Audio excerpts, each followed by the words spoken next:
welcome to Fresno CityVision. I'm Randy Reed. The City of Fresno recognizes that the key to growing our local economy lies in supporting businesses in our community and doing what we can to help them grow. The city offers a number of programs to help, including the availability of generous tax incentives to offset employee costs. If you're a business owner or you know someone who is, you're really going to want to hear this conversation. Joining me is Kelly Trevino, the City of Fresno's Incentive Zone Manager, to explain more about the benefits that are available. Kelly, welcome to the program. Thank you for having me. My pleasure. Let's start off with the basics. What is an incentive zone?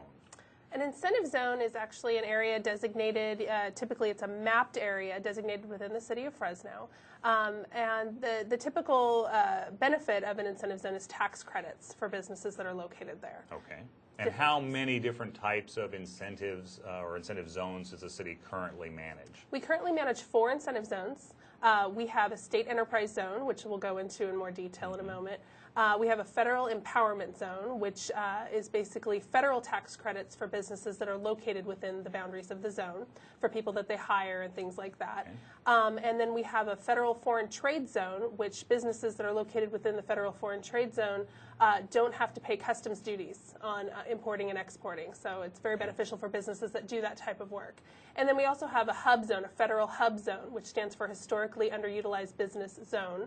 And small businesses that are located within the hub zone are able to get federal contracting preference points for contracts that they have with the federal government. Okay. And are all of these zones in the same place, or are they in different parts of the city?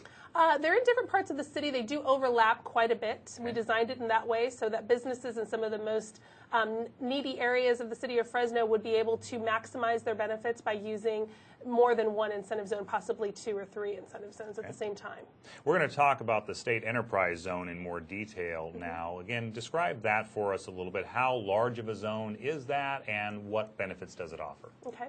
Well, the city was originally designated with an enterprise zone. It was a very competitive process. There are 42 zones throughout the state of California, and we received our original zone designation, enterprise zone designation, back in 1986, October of 1986. That ended up being a 20-year designation, and it expired in 2006. At that time, we applied for, and like I said, it was very competitive, and we were awarded a new enterprise zone designation, which went into effect on October 15th of 2006, so there really wasn't any break in benefits. But they do have very different boundaries. The original enterprise zone covered about 5,000 business addresses within the city of Fresno. It was primarily downtown Fresno that was included in that zone. Some parts of the areas out by the Fresno Yosemite International Airport were also included. And then there were some little offshoots that were also included in that zone. That was the old zone. That was the old zone, and it has expired. Okay. Our new zone, which, like I said, went into effect in October of 2006, includes 15,000 business addresses within the city of Fresno. So it's 3 times as large as our old zone. Right. We included just about all of the area that was in the old zone. But then we also included all of Blackstone, which is now all in the enterprise zone. The River Park area is included. Parts of East Shaw, and, so like Fashion Fair Mall is included in the enterprise zone. Okay. East Herndon. The 99 corridor, West Shaw out there. So it's huge. Like I said, 15,000 business addresses in the zone that are able to now take advantage of these state tax credits. Okay, and let's talk about that. How do those state tax credits benefit a business? How are they used? How are they applied? Right. Well, there are a number of different tax credits that come with the state enterprise zone. Right. The most popular one is our hiring tax credits. Businesses, like I said, that are located in the zone can take advantage of these credits. The hiring tax credit is for those businesses who hire certain employees that have barriers to employment. There are about 10 to 12 different ways that an employee can qualify. Anything from living in a targeted employment area, which are little census tract designated pockets throughout the city. There are actually every enterprise zone in the state has its own targeted employment area.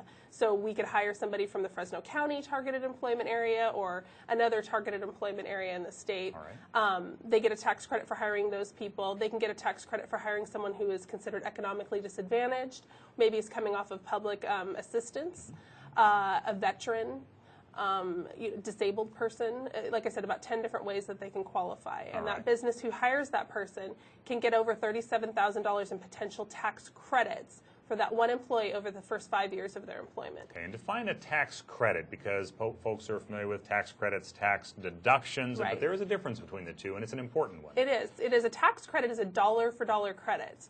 So it's as good as money in your pocket. If you owe $10,000 to the state government and you generate $10,000 in state credits, you don't owe anything. All right.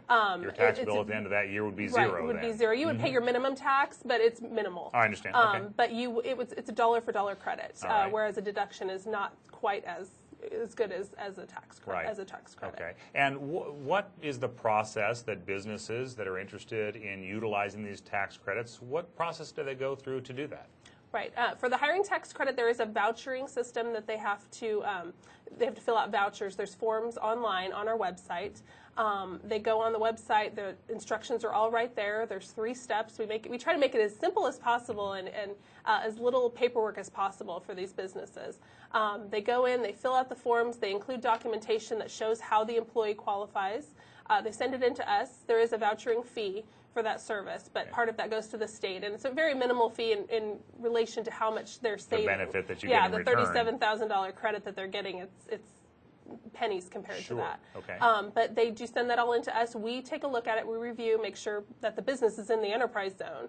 We make sure that the employee qualifies and was hired at the time that the zone was in effect. And then if everything is in line and looks good, we sign off on it. We send that back to them. And then their CPA would typically take it from there when they're doing their taxes at the end